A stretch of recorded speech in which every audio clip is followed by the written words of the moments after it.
नमस्कार दोस्तों, कैसे आप सब लोग? उम्मीद करता हूँ एकदम शानदार, ज़बरदस्त ज़िंदाबाद होंगे। चलिए स्वागत है एक बार फिर से आपका अपना यूट्यूब चैनल बीपीएस एजुकेशन में। जैसे कि आप यहाँ पर देख पा रहे हैं, केंद्रीय शिक्षक पात्रता परीक्षा यानी सीटेट प्रैक्टिस सेट की हम बात कर रहे हैं।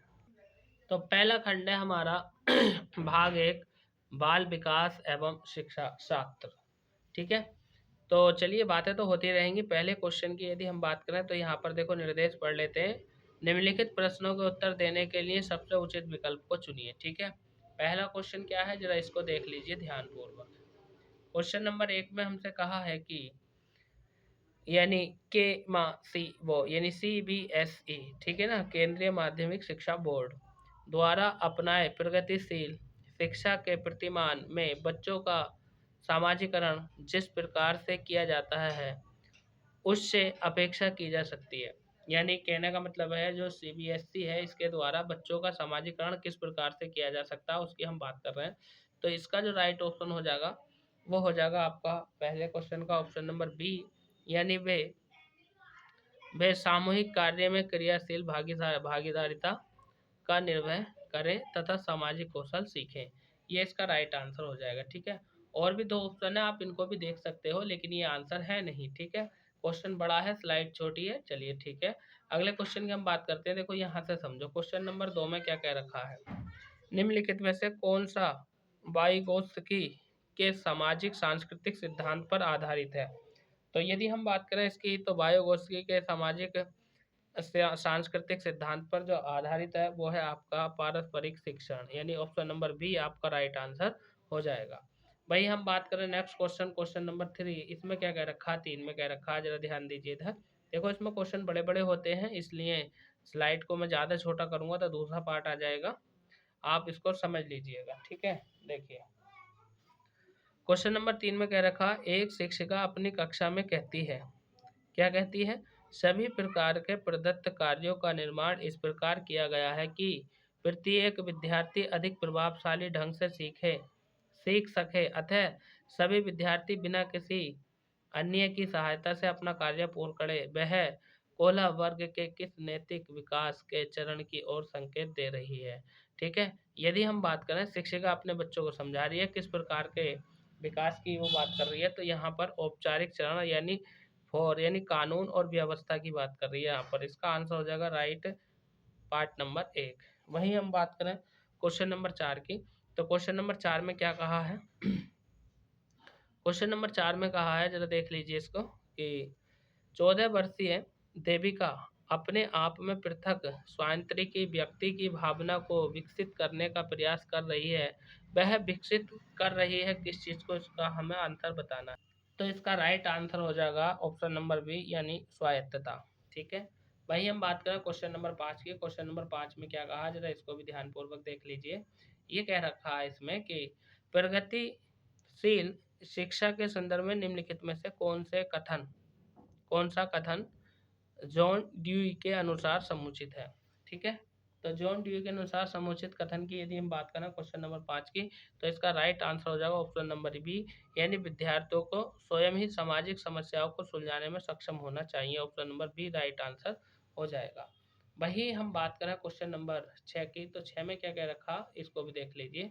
6 में कहा है कि भाषा अवबोधन, ठीक है, भाषा अवबोधन से संबंध विकार है।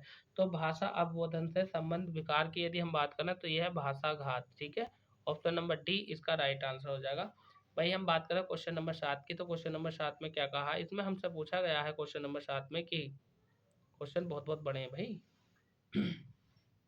निम्नलिखित में से कौन सा आलोचनात्मक दृष्टिकोण बहुबुद्धि सिद्धांत से संबंधित नहीं है। तो बहुबुद्धि सिद्धांत से संबंधित कौन सा नहीं है, क्वेश्चन नंबर 7 की हम बात करें, यह शोधाधारित नहीं है, ये बात ठीक है। विभिन्न बुद्धियां भिन्न भिन्न विद्यार्थियों के लिए भिन्न पद्धतियों की मांग करती हैं, ये भी सही है। प्रगतिशील विद्यार्थी प्राय एक क्षेत्र में ही अपनी दृष्टता प्रदर्शित करते हैं, ये बात गलत है। प्रगतिशील एक ही क्षेत्र में क्यों करेंगे, अन्य क्षेत्र में भी करेंगे ना। तो क्वेश्चन नंबर 7 का राइट आंसर हो जाएगा ऑप्शन नंबर सी। वहीं हम बात करें क्वेश्चन नंबर 8 की, इसमें क्या कहा है, क्वेश्चन नंबर 8 में कहा है हमसे कि बहुबुद्धि सिद्धांत को वैध नहीं माना जा सकता, क्योंकि बहुबुद्धि सिद्धांत को वैध नहीं माना जा सकता क्योंकि विशिष्ट परीक्षणों के अभाव में विभिन्न बुद्धियों का मापन संभव नहीं है। ऑप्शन नंबर ए ही आपका राइट आंसर हो जाएगा। जब ए ही आपका राइट आंसर हो गया तो आगे पढ़ने की जरूरत भी नहीं है। नेक्स्ट क्वेश्चन की तरफ बात करते हैं भाई। क्वेश्चन नंबर 9 में हमसे कहा कक्षा में विद्यार्थियों को व्यक्तित्व विभेद यानी विद्यार्थियों में व्यक्तित्व विभेद की हमें बात बतानी है, कौन से होते हैं। ठीक है ना। तो विद्यार्थियों में व्यक्तित्व विभेद की यदि हम बात करें तो ये हो जाएगा लाभकारी है, क्योंकि वे विद्यार्थियों की संज्ञात्मक संरचना को खोजने की अध्यापक में प्रवृत्त करते हैं। तो 9 का आंसर हो जाएगा ऑप्शन नंबर डी। ठीक है, हम केवल क्वेश्चन और आंसर की बात कर रहे हैं। क्वेश्चन और आंसर की बात यदि हम करें तो केवल ऑन द पॉइंट, यानी उसी चीज को पढ़ो जो उसका आंसर है। फालतू की चीजें पढ़ोगे तो दिमाग तुम्हारा भ्रमित हो जाएगा, फिर तुम सोचोगे इसका आंसर ये लगाऊं, वो लगाऊं, क्या लगाऊं, ए है, बी है, सी है, डी है, क्या है। ठीक है ना।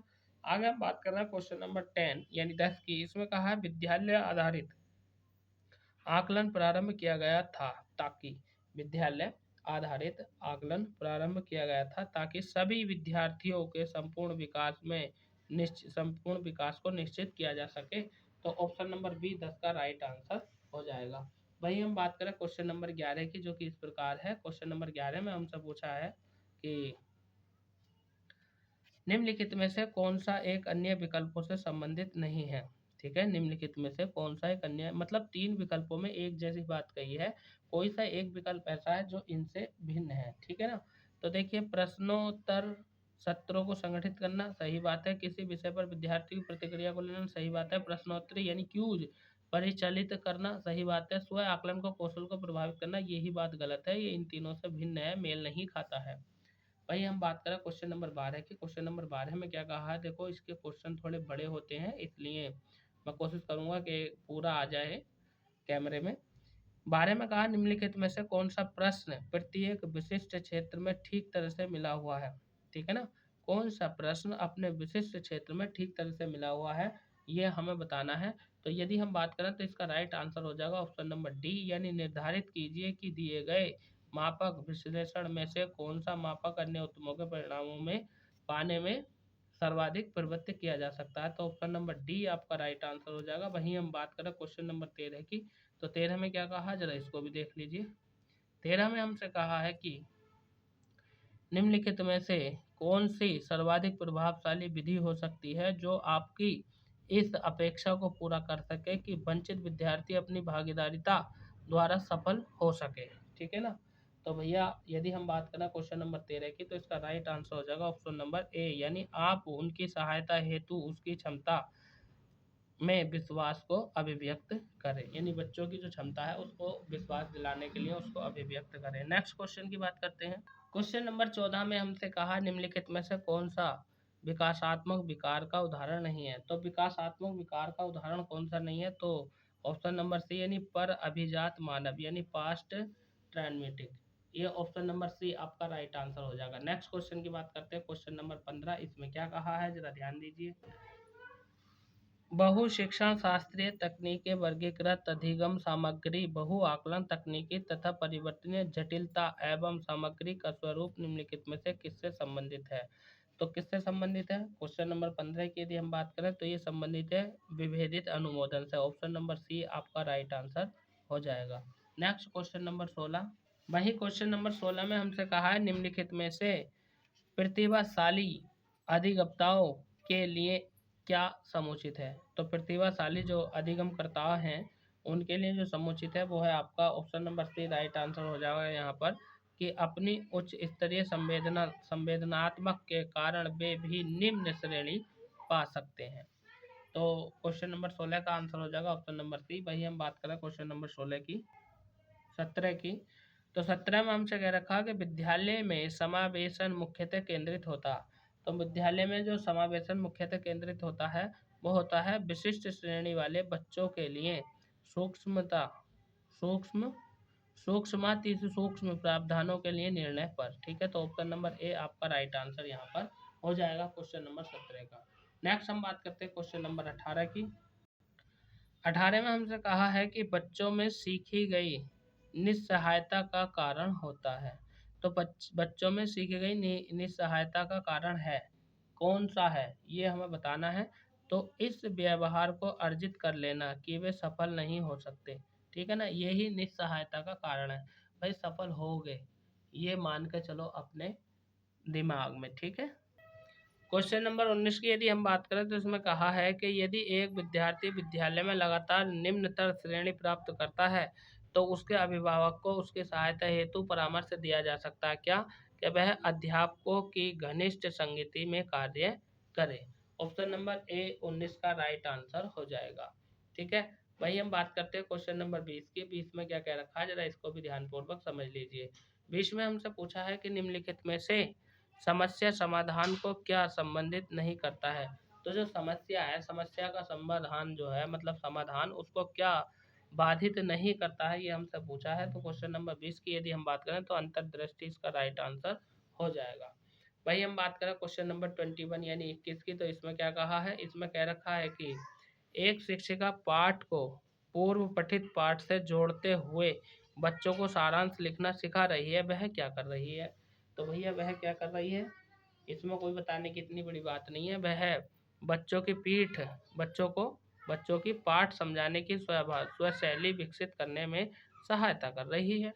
ठीक है, आगे हम बात करते हैं क्वेश्चन नंबर 22 की। 22 में क्या कहा, जरा इसको भी देख लीजिए। 22 में हमसे पूछा है कि एक बच्चा अपनी मातृभाषा सीख रहा है, वह दूसरा बच्चा वही भाषा द्वितीय भाषा के रूप में सीख रहा है। दोनों निम्नलिखित में से कौन सी समान प्रकार की त्रुटि कर सकते हैं। तो समान प्रकार की त्रुटि दोनों कौन कर सकते हैं, वो विकासात्मक त्रुटि कर सकते हैं। ठीक है, इसका आंसर हो जाएगा ऑप्शन नंबर सी। भाई हम बात करें क्वेश्चन नंबर 23 की, तो 23 में क्या कहा है, जरा इसको भी ध्यानपूर्वक समझ लीजिए। 23 में कहा है कि परीक्षा में तनाव निष्पादित को प्रतिभावित करता है। परीक्षा में तनाव निष्पत्ति को प्रभावित करता है, यह तथ्य निम्नलिखित में से किस प्रकार के संबंध को स्पष्ट करता है। ठीक है ना, क्वेश्चन नंबर 23 की बात कर रहे हैं, तो ये भैया संज्ञान भावना को प्रतिपादित स्पष्ट करता है। ठीक है, आगे हम बात कर रहे हैं क्वेश्चन नंबर 24 की, जो कि इस प्रकार है। 24 में हमसे कहा है एक अध्यापक उस बच्चे के साथ परामर्श करते हैं जिसकी निष्पक्षतात्मक प्रवृत्ति एक दुर्घटना के पश्चात अनुकूल नहीं है। निम्नलिखित में से कौन सी प्रक्रिया विद्यालय में परामर्श के लिए सबसे बेहतर हो सकती है। मतलब बच्चे के लिए कौन सी विद्यालय में परामर्श तकनीकी हो सकती है, यदि बच्चा जो है आपका दुर्घटना के पश्चात अनुकूल नहीं है। तो क्वेश्चन नंबर 24 की यदि हम बात करें तो इसका राइट आंसर हो जाएगा ऑप्शन नंबर बी, यानी वह अपने विचारों द्वारा खोज करने हेतु तो लोगों में आत्मविश्वास का निर्णय करता है। ऑप्शन नंबर बी आपका राइट आंसर हो जाएगा। बाकी ऑप्शन भी देख लीजिए, ये है। ठीक है, क्योंकि ज़्यादा बड़े क्वेश्चन ये बड़े होते हैं, थ्योरी बड़ी होती है, ऑप्शन बड़े होते हैं, आ नहीं पाते हैं। ठीक है ना, तो इसलिए आप निश्चिंत रहें। क्वेश्चन नंबर 25 की तरफ बढ़े। 25 में क्या कहा है, 25 में हमसे कहा है कि एक विद्यार्थी उच्च स्तरीय सृजनशील रंगमंचीय कलाकार बनना चाहता है, उसके लिए निम्नलिखित में से कौन सा उपाय सबसे कम प्रेरक होगा। सबसे कम प्रेरक होगा, तो भैया ये जो है ना, उन रंगमंचीय कौशलों को अधिक समय देना जिसके बड़े प्रफुल्लित होते हैं, ये ही उसके लिए क्या होगा, ये ही कम प्रेरक होगा। ठीक है, आगे बात कर रहे हैं क्वेश्चन नंबर 26 की। 26 में क्या कहा है, जरा इसको भी ध्यानपूर्वक देख लीजिए। 26 में हमसे पूछा गया है क्या, इनमें से कौन सा सिद्धांतकार का यह मत स्पष्ट करता है कि बच्चे अपनी दृष्टि व विकास हेतु कठोर अध्ययन करते हैं। ठीक है ना, तो भैया इसका राइट आंसर हो जाएगा मैस्लो। ऑप्शन नंबर बी आपका राइट आंसर हो जाएगा। नेक्स्ट हम बात करें क्वेश्चन नंबर 27 की यानी 27 की। तो 27 में क्या कहा, जरा इसको ध्यानपूर्वक देख लीजिए। निम्नलिखित में से कौन सा तत्व कक्षा में अधिगम हेतु सहायक होता है। ठीक है ना, तो भैया ये होता है ऑप्शन नंबर बी, यानी अध्यापकों द्वारा बच्चों की स्वायत्ता को बढ़ाना व सहायता देना। नेक्स्ट क्वेश्चन, क्वेश्चन नंबर 28 की यदि हम बात करें। 28 में हमसे कहा है कि परिपक्व विद्यार्थी, मतलब परिपक्व जो विद्यार्थी होता है उसके संदर्भ में हमें ये बात बतानी है क्या, अपनी बौद्धिकता के साथ अपने सभी प्रकार के द्वंद्वों का शीघ्र समाधान कर लेता है, और वही विद्यार्थी कैसा होता है, परिपक्व विद्यार्थी होता है। भाई हम बात करें क्वेश्चन नंबर 29 की यानी 29 में क्या कह रखा है, जरा ध्यान दीजिए, थोड़े प्रश्न बड़े हैं इसके। ठीक है, पहले प्रश्न पढ़ लेते हैं, बाद में इसके ऑप्शन देख लेते हैं। क्वेश्चन नंबर 29 की यदि हम बात करें तो इसमें कहा पूर्व विद्यालय में पहली बार आया बच्चा मुक्त रूप से चिल्लाता है, 2 वर्ष पश्चात वही बच्चा जब प्रारंभिक विद्यालय में पहली बार जाता है तो उसका तनाव चिल्लाकर व्यक्त नहीं करता, अपितु उसके कंधे व गर्दन की पेशियां तन जाती हैं। उसके उसके इस व्यवहारिक परिवर्तन का क्या सैद्धांतिक आधार हो सकता है? यदि हम इसकी बात करें, क्वेश्चन समझ में नहीं आया हो तो दोबारा पढ़ लीजिए। क्वेश्चन नंबर 29 है, इसका राइट आंसर हो जाएगा ऑप्शन नंबर डी, यानी विभेद व एकीकरण के विकास का लक्षण है ये। ठीक है, आगे हम बात कर रहे हैं क्वेश्चन नंबर 30 की। देखिए 30 क्वेश्चन आएंगे इससे, जो पेडागोजी है। ठीक है, इसमें कह रखा है निम्नलिखित में से कौन सा कथन सत्य है। क्वेश्चन नंबर 30 की यदि हम बात करें तो अनुवांशिक बनावट व्यक्ति की परिवेश की गुणवत्ता के प्रति प्रत्यानुत्वाक को प्रभावित करता है, प्रत्यातुरात्मक को प्रभावित करता है। यही बात ठीक है। जब यही बात ठीक है तो आगे पढ़ने की जरूरत ही नहीं है। ठीक है, नेक्स्ट आगे चलते हैं। ये 30 क्वेश्चन आपके कंप्लीट हो गए हैं। तो दोस्तों भाग 2 शुरू होता है, यानी हिंदी का और भाषा 1। ठीक है ना। देखिए यदि हम बात करें तो पहले क्वेश्चन की हम बात करें, इसमें कह रखा प्रश्न संख्या 31 से 39 तक। ठीक है ना, 31 से 39 तक क्या करना है, नीचे दिए गए गद्यांश को पढ़कर उससे संबंधित उचित विकल्प का चयन करना है। मतलब ये गद्यांश है, इस गद्यांश को पढ़ना है और गद्यांश को पढ़ने के बाद हमें जो आगे प्रश्न दिए हैं 31 से 39 तक, उनका आंसर हमें देना है। ठीक है, देखो स्लाइड को बार बार आगे पीछे मैं नहीं कर पाऊंगा, लेकिन आप जो है गद्यांश को देख लीजिए सही से। क्या कह रखा है इसमें, शिक्षा की बैंक की अवधारणा यानी बैंकिंग कॉन्सेप्ट में ज्ञान एक उपहार होता है जो स्वयं को ज्ञानवान समझने वाले के द्वारा उसको दिया जाता है, जिन्हें वह नितांत अज्ञानी मानते हैं दूसरे को परम अज्ञानी बताता है। उत्पीड़न की विचारधारा विशेषता है, वह शिक्षा और ज्ञान को जिज्ञासा की प्रक्रिया नहीं मानती है। शिक्षक अपने छात्रों में समक्ष स्वयं को एक आवश्यक विलोम के रूप में प्रस्तुत करता है, उन्हें परम ज्ञानी मानकर वह अपने अस्तित्व का औचित्य सिद्ध करता है। छात्र हेगेलीय द्वंद्ववाद में वर्णित दासों की भांति अलगाव के शिकार के होने का कारण अज्ञान का शिक्षक को अस्तित्व और सत्य सिद्ध करने में समझता है, लेकिन इस फर्क के साथ कि वह दास तो अपनी वास्तविकता को जान लेता है। ठीक है ना, अपनी वास्तविकता को जान लेता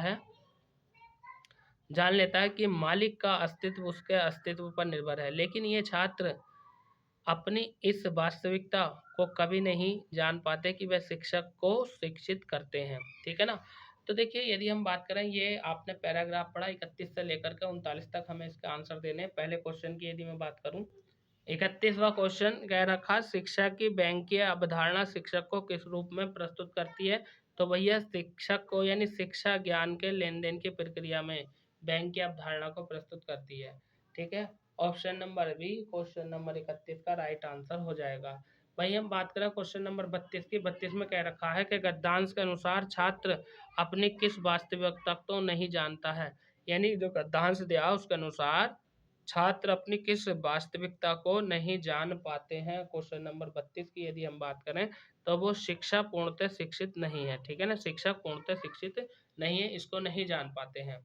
क्वेश्चन नंबर 33 की यदि हम बात करें तो 33 में हमसे कहा है कि इस गद्यांश के अनुसार शिक्षा की प्रक्रिया संपन्न होने के लिए अनिवार्य शर्त क्या है, तो अनिवार्य शर्त है ऑप्शन नंबर ए, शिक्षक की उपस्थिति। ठीक है, आगे हम बात कर रहे हैं क्वेश्चन नंबर 34 की। क्वेश्चन नंबर 34 में हमसे क्या कहा है, हमसे कहा गद्यांश के अनुसार उत्पीड़न की विचारधारा की विशेषता क्या है, तो गद्यांश के अनुसार उत्पीड़न की विचारधारा की विशेषता क्या है, यदि हम बात करें तो ये शिक्षक श्रेष्ठ है और छात्रहीन है, ये है ऑप्शन नंबर बी आपका राइट आंसर हो जाएगा। क्वेश्चन नंबर 34 की बात कर रहे हैं। वहीं हम बात करें क्वेश्चन नंबर 35 की, तो 35 में क्या कहा है, 35 में हमसे कहा है कि गद्यांश में पर करारा व्यंग किया गया है, तो गद्यांश में जो करारा व्यंग किया गया है वो किस पर किया गया है, शिक्षक और छात्र के मध्य संबंध पर। ठीक है, गद्यांश आपने पढ़ा है, नहीं पढ़ा तो पीछे को देख लीजिए, वीडियो 1-2 मिनट पीछे करके आपको गद्यांश मिल जाएगा। यदि हम बात करें वही क्वेश्चन नंबर 36 की, तो 36 में हमसे क्या कहा है, 36 में कह रखा है जिज्ञासा शब्द से बनने वाला विशेषण क्या होगा, तो जिज्ञासा शब्द से बनने वाला विशेषण होगा आपका जिज्ञासु, option number C will be right answer. वही हम बात करें क्वेश्चन नंबर 37 की, तो 37 में हमसे क्या कहा, जरा इसको ध्यानपूर्वक देख लीजिए। 37 में हमसे कहा है कि किस शब्द में दो प्रत्ययों का प्रयोग हुआ है। ठीक है ना, किस शब्द में दो प्रत्ययों का प्रयोग हुआ है, तो देखो इसमें वास्तविकता एक तो वास्तव है, वास्तव में एक लगा दिया और ता लगा दिया तो बन गया वास्तविकता। वही हम बात करें क्वेश्चन नंबर 38 की, तो 38 में हमसे क्या कहा, जरा इसको भी समझ लीजिए। 38 में हमें कहा है कि प्रस्तुत गद्यांश में नितांत शब्द का अर्थ है। तो जो नितांत शब्द है इसके अर्थ की यदि मैं बात करूं तो इसका हो जाएगा बिल्कुल option number D right answer हो जाएगा। वही हम बात करें क्वेश्चन नंबर 39 की, 39 में क्या कहा हमसे, जरा इसको भी ध्यानपूर्वक समझ लीजिए। गद्यांश का लास्ट क्वेश्चन है। कह दिया उन्हें परम अज्ञानी मानकर अपने अस्तित्व का औचित्य सिद्ध करता है। रेखांकित शब्द की जगह किस शब्द का प्रयोग किया जा सकता है। तो क्वेश्चन नंबर 39 की यदि हम बात करें, ये पूछ रिया है कि ये सिद्ध की जगह क्या किया जा सकता है, तो सिद्ध की जगह प्रमाणित किया जा सकता है, यानी ऑप्शन नंबर ए आपका राइट आंसर हो जाएगा।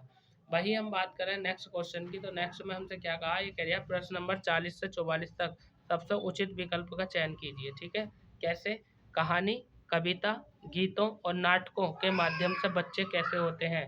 तो भैया इसकी यदि हम बात करें तो अपनी सांस्कृतिक धरोहर से जुड़े रहते हैं। ठीक है ना, कहानी सुनाते हैं ना उन्हें, कविता सुनाते हैं, गीत सुनाते हैं, नाटक बताते हैं, तो अपनी सांस्कृतिक धरोहर से वो जुड़े रहते हैं। वही हम बात करें नेक्स्ट क्वेश्चन, क्वेश्चन नंबर 41 यानी 41, इसमें क्या कहा है, इसमें हमसे कहा है कि प्राथमिक स्तर पर बच्चों को भाषा सिखाने का सर्वोपरि उद्देश्य है। तो प्राथमिक स्तर पर बच्चों को भाषा सिखाने का सर्वोपरि उद्देश्य है कि अपनी बात को दूसरे के माध्यम से व्यक्त अपनी बात को दूसरों के माध्यम से व्यक्त करने की कुशलता का विकास करना। ऑप्शन नंबर डी आपका राइट आंसर हो जाएगा क्वेश्चन नंबर 41 का। भाई हम बात करें क्वेश्चन नंबर 42 की, तो 42 में क्या कहा है, 42 में हमसे कहा लिखना। लिखना क्या है भाई, लिखना है एक तरह की बातचीत, यानी बातचीत को ही तो लिखते हैं हम। ठीक है ना, लिखना एक तरह की बातचीत है। क्वेश्चन नंबर 42 का आंसर हो जाएगा आपका ऑप्शन नंबर सी। भाई हम बात करें क्वेश्चन नंबर 43 की, तो 43 में क्या कहा, जरा इसको भी ध्यान पूर्वक देख लीजिए। 43 में हमसे कहा है कि कक्षा एक बच्चे के एवं से प्राप्त बोलचाल की भाषा के अनुभवों को लेकर ही विद्यालय में आते हैं। ठीक है ना, क्वेश्चन नंबर 43 की यदि हम बात करें तो घर, परिवार और परिवेश। ठीक है ना, क्या 43 के कक्षा यानी एक बच्चे, कक्षा एक के बच्चे घर, परिवार एवं परिवेश से प्राप्त बोलचाल के भाषा के अनुभवों को लेकर ही विद्यालय में आते हैं। तो 43 का आंसर हो जाएगा आपका ऑप्शन नंबर बी। वही हम बात करें क्वेश्चन नंबर 44 की, तो 44 में क्या कह रखा है, 44 में हमसे कहा है कि कक्षा 1 और 2 के शुरुआती समय में पढ़ने का प्रारंभ से हो और किसी से लिए हो। यानी क्वेश्चन नंबर 43 की यदि हम बात करें तो जो खाली जगह दी है उसमें क्या भरा जाएगा, ये हमसे पूछा है। तो प्रारंभ प्रारंभ अर्थ से और किसी के उद्देश्य से हो। 44 का आंसर हो जाएगा ऑप्शन नंबर ए। ठीक है, वही हम बात करते हैं क्वेश्चन नंबर 45 की, तो 45 में क्या कह रखा है, जरा इसको भी सुन लीजिए।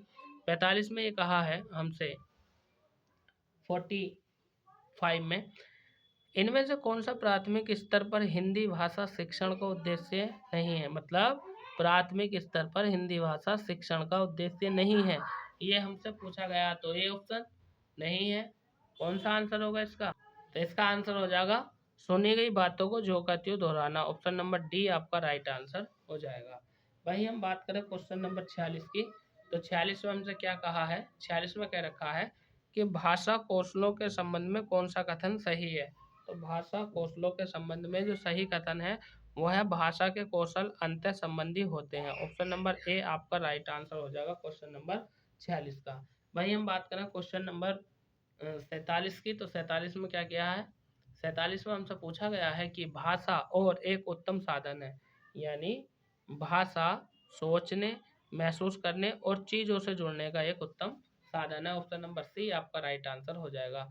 भाई हम बात करें क्वेश्चन नंबर 42 की, 48 की, 48 में हमसे कहा भाषा सीखने का व्यवहारवादी दृष्टिकोण पर बल देता है। तो भाषा सीखने का व्यवहारी व्यवहारवादी दृष्टिकोण रचनात्मकता पर बल देता है। तो 48 का आंसर हो जाएगा आपका ऑप्शन नंबर ए। अनुकरण होना चाहिए था यार।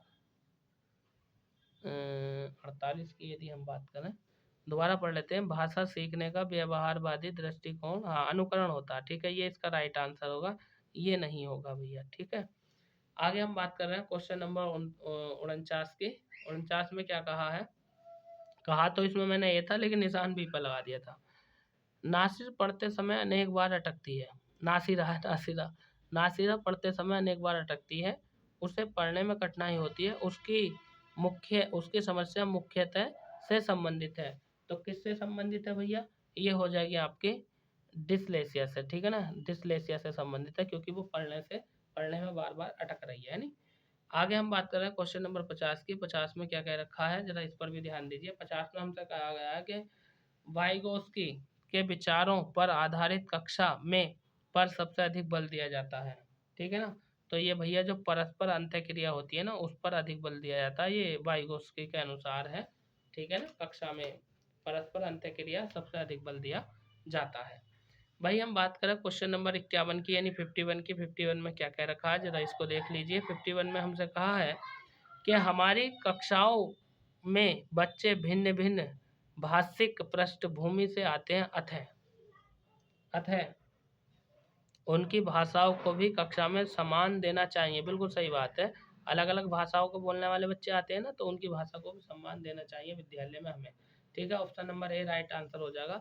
भाई हम बात करें क्वेश्चन नंबर 52 की। 52 में क्या कहा है, जरा देख लीजिए इसको। 52 में हमसे पूछा है कि इनमें से प्राथमिक स्तर पर भाषा आकलन का सर्वाधिक उचित तरीका कौन सा? मतलब प्राथमिक स्तर पर भाषा का आकलन का सर्वाधिक उचित तरीके की यदि मैं बात करूं, तो इसका आंसर हो जाएगा बच्चों को चित्र वर्णन और प्रश्न पूछने के अवसर देने चाहिए। नेक्स्ट क्वेश्चन नंबर 53 की यदि हम बात करें। 53 में हमसे कहा है कौन सा प्रश्न बच्चों की भाषा क्षमता का सही आकलन करेगा? यदि तुम आम बेचोगे तो उसके कितने दाम लोगे और क्यों?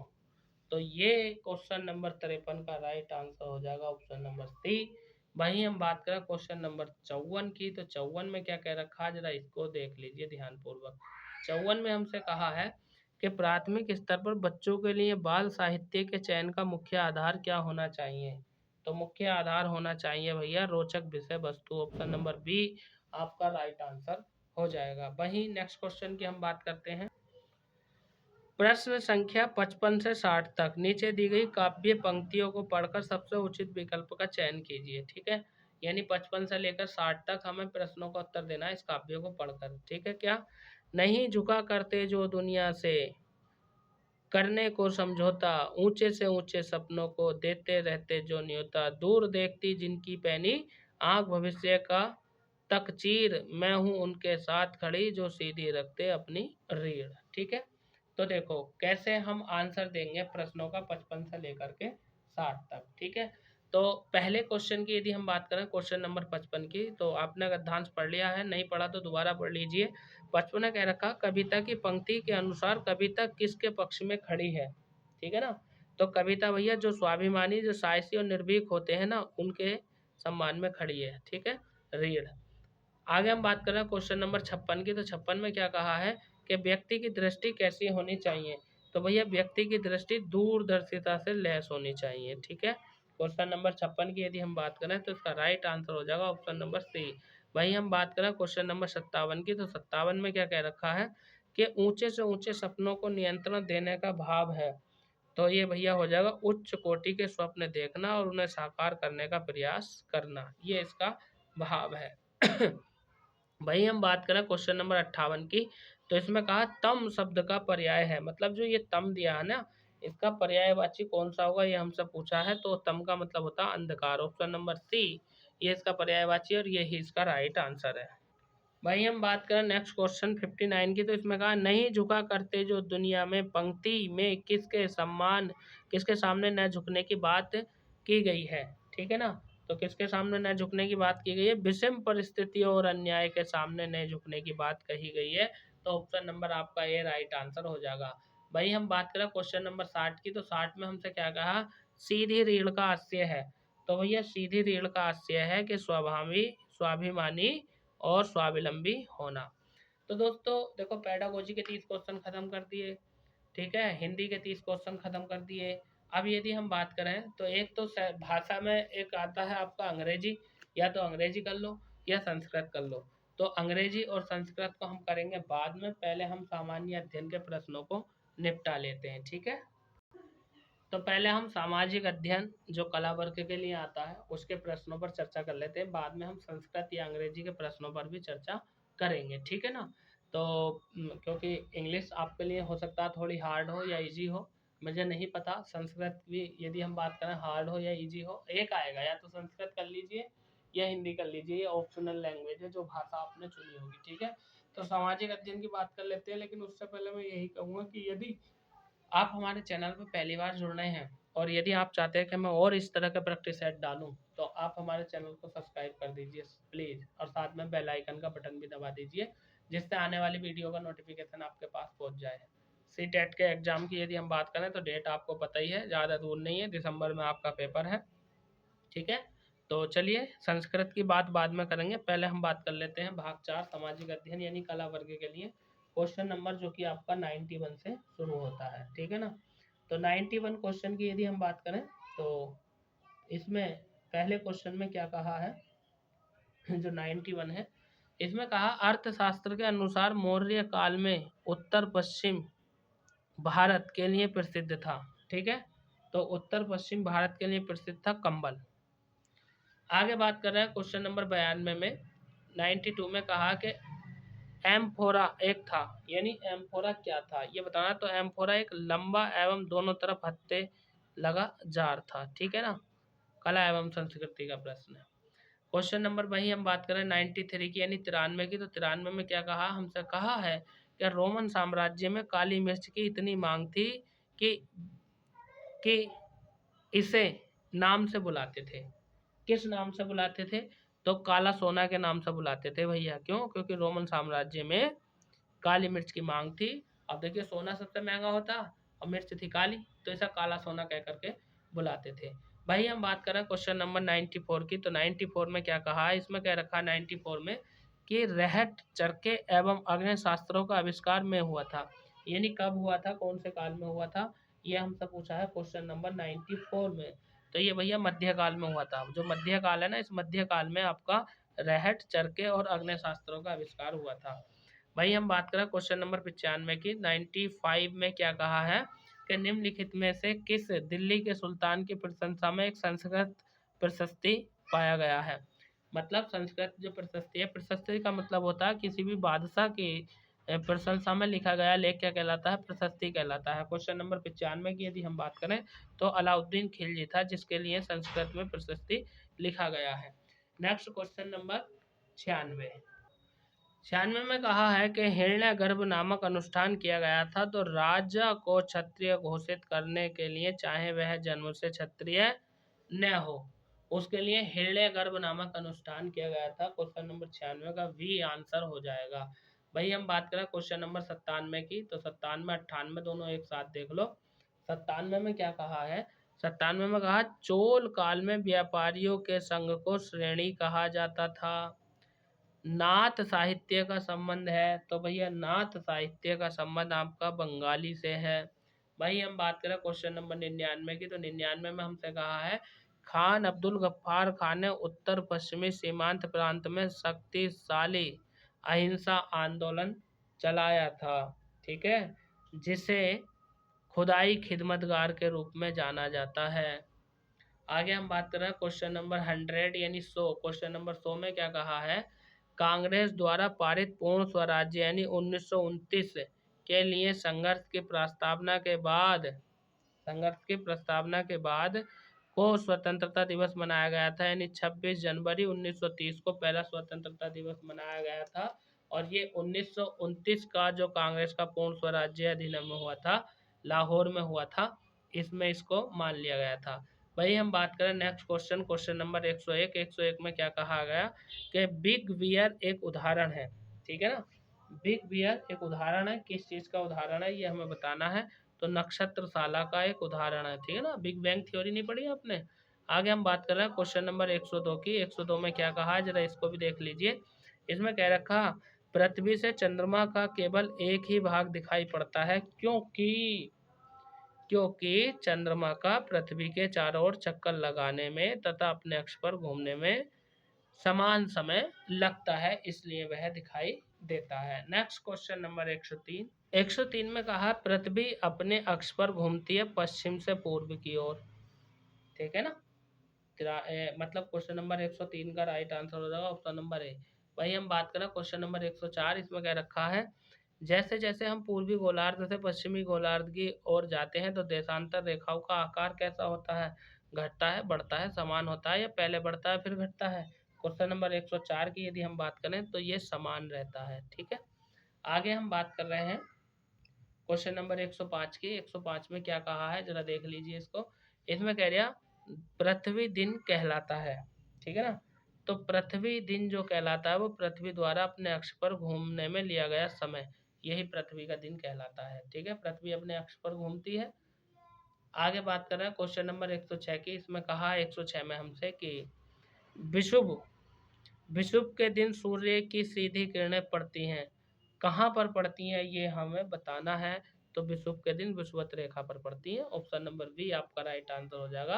वही हम बात करें क्वेश्चन नंबर 107 की। 107 में कहा है अटलांटिक महासागर में अनेक पोताश्रय एवं पतन है, क्योंकि क्यों है भैया, क्योंकि अटलांटिक महासागर की तटरेखा सर्वाधिक तंदुरित है। आगे बात करते हैं 108 में क्या रखा, दुनिया की सबसे लंबी पर्वत श्रृंखला कौन सी है। तो भैया दुनिया की सबसे लंबी पर्वत श्रृंखला एंडीज है, सबसे ऊंची हिमालय है। ठीक है, भारत में उष्णकटिबंधीय वर्षा वन पाए जाते हैं, तो अंडमान निकोबार द्वीप समूह में उष्णकटिबंधीय वन पाए जाते हैं। वही हम बात करें क्वेश्चन नंबर 110 की। 110 में क्या कह रखा है कि लौटते मानसून के समय आर्द्र पवनें बहती हैं स्थल से समुद्र की ओर। आगे हम बात करें क्वेश्चन नंबर 111 की। 111 में क्या कहा है कि निम्नलिखित में से किसे पृथ्वी का फेफड़ा माना जाता है। तो भैया निम्नलिखित में से किसे पृथ्वी का फेफड़ा माना जाता है। क्वेश्चन नंबर 111 की यदि हम बात करें तो ब्राजील के उष्णकटिबंधीय सदाबहार वन को पृथ्वी का फेफड़ा माना जाता है। 111 का आंसर हो जाएगा option number A. Next question की बात करते हैं क्वेश्चन नंबर 112। 112 में क्या कहा है, विश्व का सबसे बड़ा नदी बेसिन कौन सा है। तो भैया विश्व का सबसे बड़ा नदी बेसिन की यदि हम बात करें तो अमेजन नदी का है। ठीक है, आगे हम बात कर रहे हैं सबसे लंबी नदी नील नदी होती है। क्वेश्चन नंबर 113 में क्या रखा, मॉल का क्या है। ठीक है ना, मॉल का क्या है, तो एक प्रकार का घर है। आगे हम बात कर रहे हैं क्वेश्चन नंबर 114 की। 114 में कहा है कि संसाधनों का सतर्कता पूर्वक उपयोग करना तथा उन्हें नवीनीकरण के लिए समय देना क्या कहलाता है। तो भैया ये कहलाता है आपका संसाधन प्रबंधन। ऑप्शन नंबर सी आपका राइट आंसर हो जाएगा। वहीं 115 की हम बात करें तो इसमें कहा है 115 में कि रक्षक खोखला मृदा संरक्षण की विधि है। ठीक है, आगे हम बात कर रहे हैं क्वेश्चन नंबर 116 की। 116 में क्या कहा है कि मध्य प्रदेश में स्थित भीमबेटका एक पुरास्थल है। मतलब मध्य प्रदेश में स्थित भीमबेटिका एक पुरापाषाणिक पुरास्थल है, यानी पुरापाषाण काल से संबंधित ये गुफा है, भीमबेटका की गुफा, जो कि मध्य प्रदेश में पड़ती है। बताओ मध्य प्रदेश के कौन से जिले में है भीमबेटका की गुफा, कमेंट बॉक्स में जरूर बताना। क्वेश्चन नंबर 117 में क्या कहा है, 117 में हमसे कहा है कि ऋग्वेद काल में कौन से तीन देवता विशेषकर प्रमुख थे। तो भैया ऋग्वेद काल में कौन से तीन देवता विशेषकर प्रमुख थे, यदि हम बात करें तो अग्नि, इंद्र और सोम। सोम किसे कहा, सूर्य को, या सोम देवता, इसका नाम मिलता है सावित्री। क्वेश्चन नंबर 118 की यदि हम बात करें तो इसमें कहा संस्कृत को जिस भाषा परिवार का हिस्सा माना जाता है उसे कहते हैं, उसे क्या कहते हैं। तो भैया वो कहते हैं भारत यूरोप, यानी भारोपीय भाषा। भाषा है भारत और यूरोप है यूरोप, यानी भारोपीय यानी भारत यूरोप। आगे हम बात कर रहे हैं क्वेश्चन नंबर 119 की। इसमें क्या रखा है, 119 में हमसे पूछा है, क्या पूछा है कि किस स्थान पर मृतक को प्राय उत्तर की ओर सिर करके दफनाया जाता है। तो वो इनाम गांव। ठीक है, ऑप्शन नंबर ए आपका राइट आंसर हो जाएगा क्वेश्चन नंबर 119 का। वही हम बात करें क्वेश्चन नंबर 120 की। 120 में क्या कहा है, 120 में कहा है कि बुद्ध द्वारा लालसाओं व इच्छाओं की तृष्णा को निम्नलिखित में से क्या बताया गया है। तो ये भैया तृष्णा ही बताया गया, और क्या बताया जाएगा। ठीक है ना, आगे हम बात करते हैं क्वेश्चन नंबर 121 की। 121 में कहा है कि उत्पादों की वांडिंग करने से क्या होता है, बाजार में उपलब्ध दूसरे उत्पादों से इसे भिन्न करता है। 121 का आंसर हो जाएगा आपका ऑप्शन नंबर बी। वहीं हम बात करें क्वेश्चन नंबर 122 की, तो आप अपनी स्क्रीन पर देख पा रहे होंगे। 122 में पूछा है भारतीय संविधान के किस खंड को अक्सर संविधान की आत्मा कहा जाता है। तो संविधान की आत्मा संविधान की प्रस्तावना को कहा जाता है। ऑप्शन नंबर डी आपका राइट आंसर हो जाएगा। और डॉक्टर अंबेडकर ने मौलिक अधिकार यानी अनुच्छेद 32 को संविधान की आत्मा कहा था। आगे हम बात कर रहे हैं क्वेश्चन नंबर 123 की। इसमें कहा लोकसभा के लिए कितने सदस्य मनोनीत हो सकते हैं। तो लोकसभा के लिए भैया 12 तो राज्यसभा के लिए हैं, ठीक है ना, 12 राज्यसभा के लिए हैं। और यदि हम बात करें तो 2 लोकसभा के लिए मनोनीत हो सकते हैं, लेकिन अब ये संविधान संशोधन कर दिया, शायद 104वां संविधान संशोधन था, अब इसको समाप्त कर दिया गया है। Option number B right answer है क्वेश्चन नंबर 123 का, ठीक है, समाप्त कर दिया अब इसे वर्तमान में, ठीक है।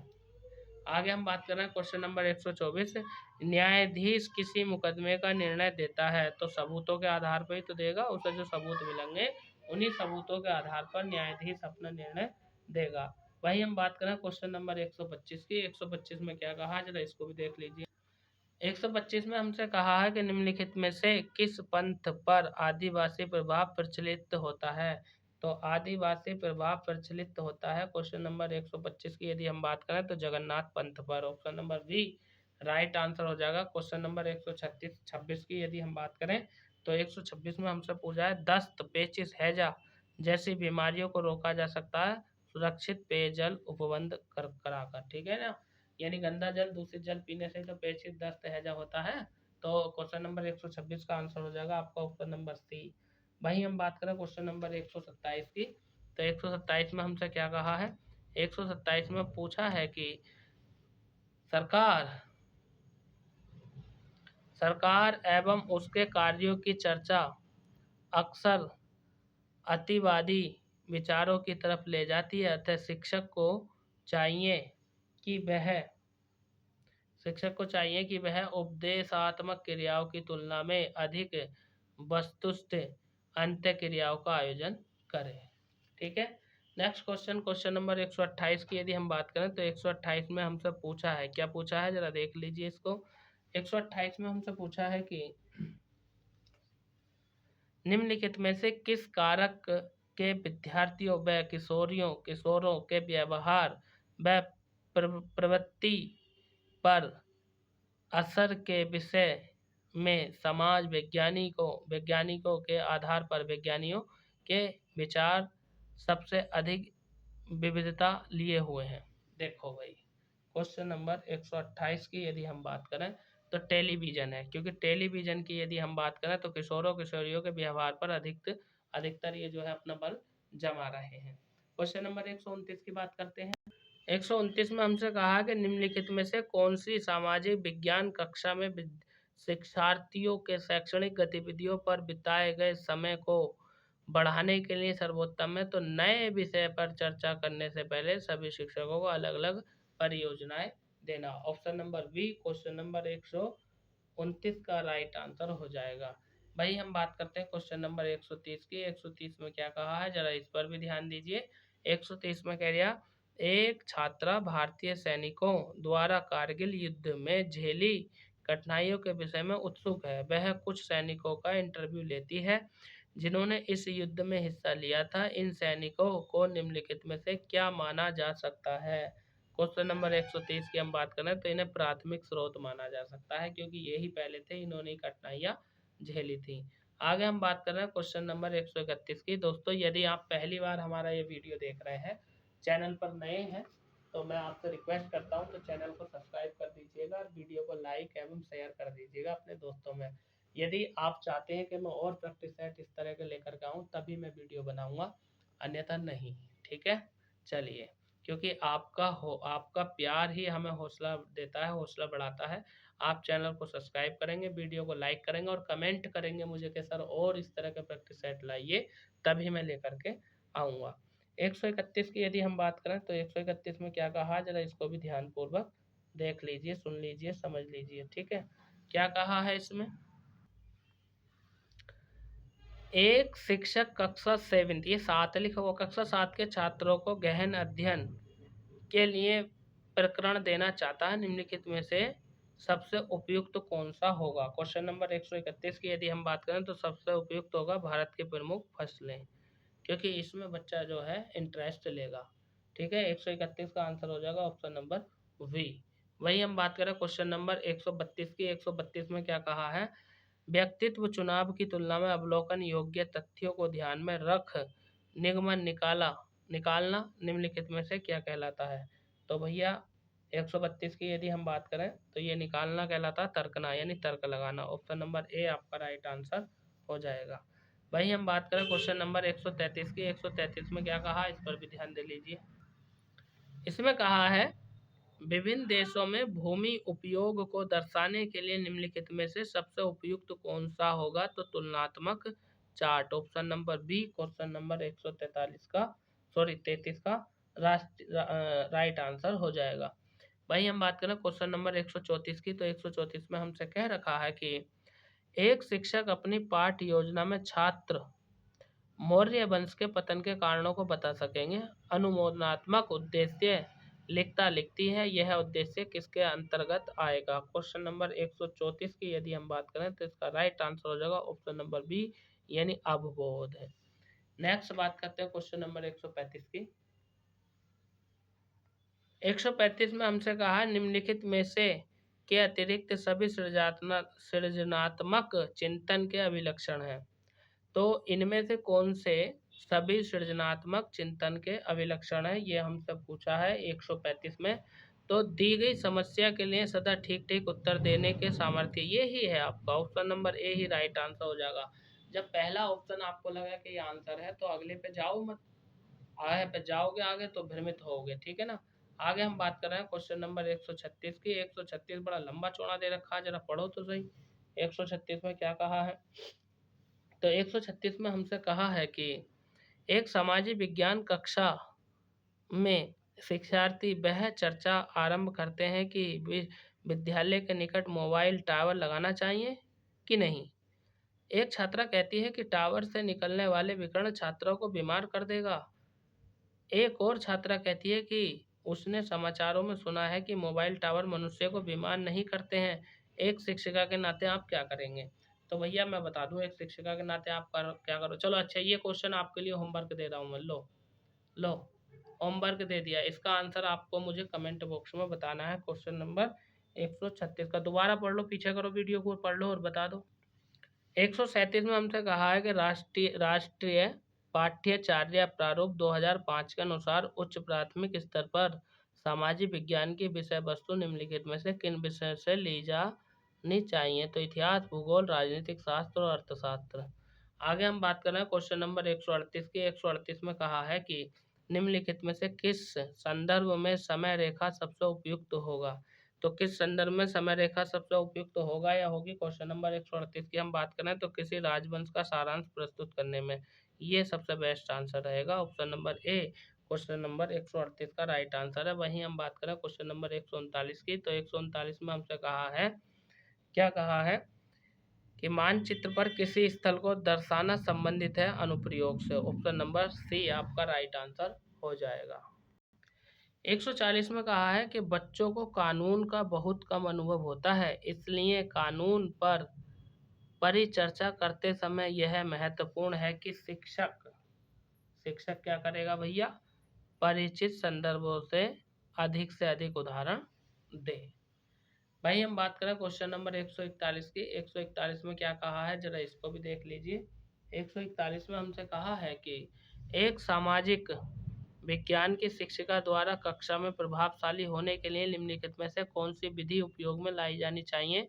तो विचारात्मक रुचिपूर्ण गतिविधियों द्वारा शिक्षक का विषय का अंतर आकर्षण करना। तो ऑप्शन नंबर ए ही आपका राइट आंसर हो जाएगा।